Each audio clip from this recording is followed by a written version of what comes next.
tentu berbicara soal COVID-19 ini begitu banyak isu yang bisa kita soroti bersama pemirsa. Begitu bahayanya COVID-19, tetapi juga yang menyuruh perhatian kita adalah lagi-lagi peristiwa duka datang dari tenaga kesehatan yang membantu berjuang untuk melawan COVID-19 namun terpapar COVID-19. Nah, saya akan bertanya terlebih dahulu mengenai peristiwa berpulangnya. Kita turut berduka Pak atas berpulangnya tenaga kesehatan atas nama Liza. Semoga tidak ada lagi tenaga kesehatan yang mengalami nasib serupa. Sebelumnya, sebetulnya apakah di Wisma Atlet itu cukup banyak tenaga kesehatan yang terpapar COVID-19, Pak? Ya. Secara umum ada, tapi tidak banyak, dan biasanya isolasi selama 5 hari.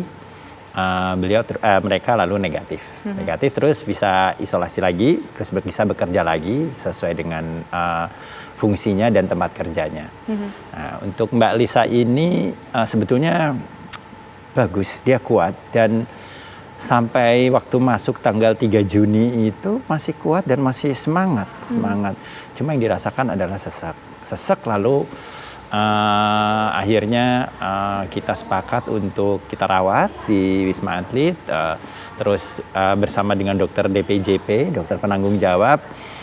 Mungkin ini lebih baik dirawat di Rumah Sakit Persahabatan. Lalu kita rawat di Rumah Sakit Persahabatan sampai menembuskan nafas terakhir. Ini pahlawan COVID yang luar biasa. Sudah berapa lama Suster Lisa ini mengabdikan diri ke RSDC? Beliau sejak awal rumah sakit ini ada. Jadi sejak 23 Maret 2020 sampai sekarang, sampai berakhir ini.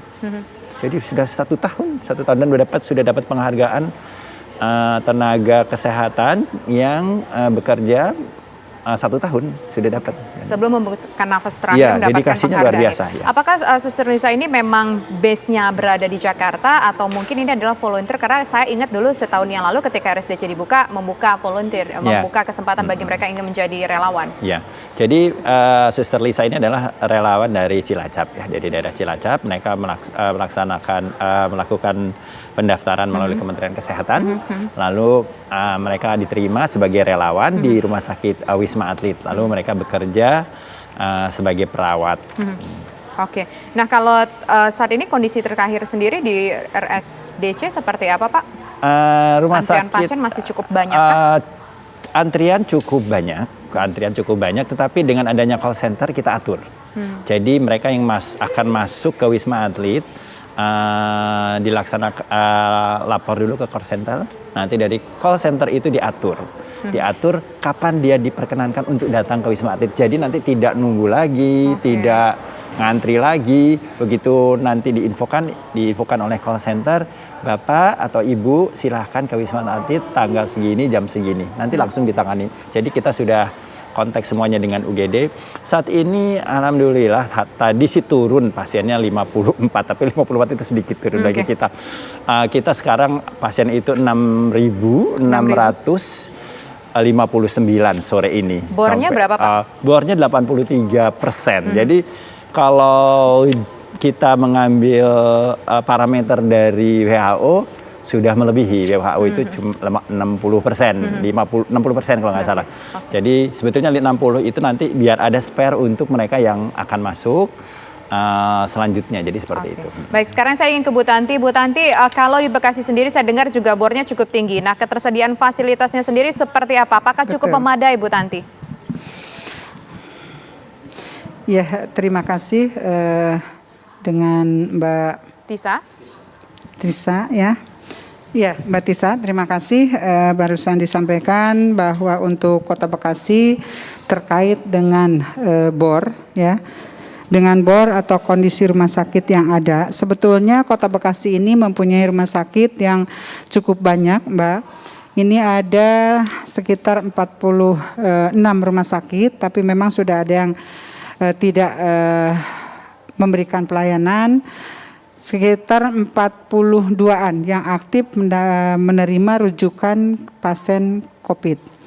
Nah, kemudian untuk jumlah tempat tidurnya sendiri, kami punya di 1.780-an untuk ruang isolasi. Dan kami juga mempunyai, Kota Bekasi mempunyai ruang darurat yang ada di GOR dengan kapasitas 150 kemudian di Rumah Sakit Umum Utara juga kami dengan kapasitas 100 tempat tidur isolasi.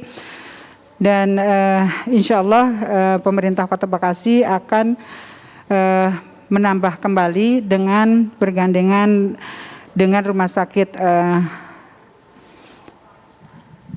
Budi Lestari, di mana rumah sakit ini memang untuk sementara ini tidak diaktifkan dan insya Allah oleh pemerintah sekarang mau diaktifkan untuk ruang isolasi dengan pasien COVID yang mempunyai keluhan atau komorbid.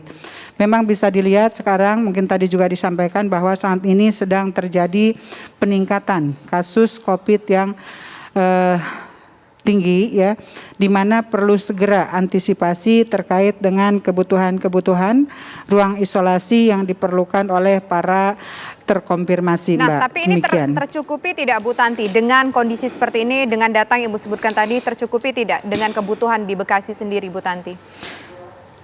Iya.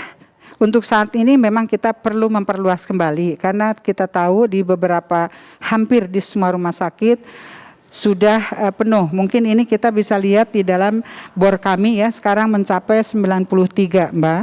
93,3% ya yang terpakai oleh pasien terkonfirmasi tersebut. Demikian, Mbak. Kalau RSUD sendiri, Bu, itu kan tadi ditambah, tapi berarti kalau sekarang kita lihat bahwa ketersediaan RSUD sendiri untuk menampung pasien COVID sudah tidak memenuhi lagi ya, Bu, sesuai standar yang ditetapkan oleh WHO di Bekasi? Iya. Untuk saat ini untuk RSUD CAM ya kelas B yang ada di kami memang sudah tidak memenuhi lagi penampungan, sudah tidak tertampung lagi ya untuk menerima pasien terkonfirmasi tersebut, sehingga memang perlu dilakukan sesegera mungkin langkah-langkah ya untuk mengurai daripada kebutuhan pasien terkonfirmasi tersebut. Baik, nanti kita juga akan bahas pemirsa selain tenaga kesehatan, selain fasilitas kesehatan, dan juga masih banyak hal lain lagi yang juga tentu menjadi perhatian untuk menanggulangi COVID-19 ini. Tetaplah bersama kami di program Kabar Petang Pilihan.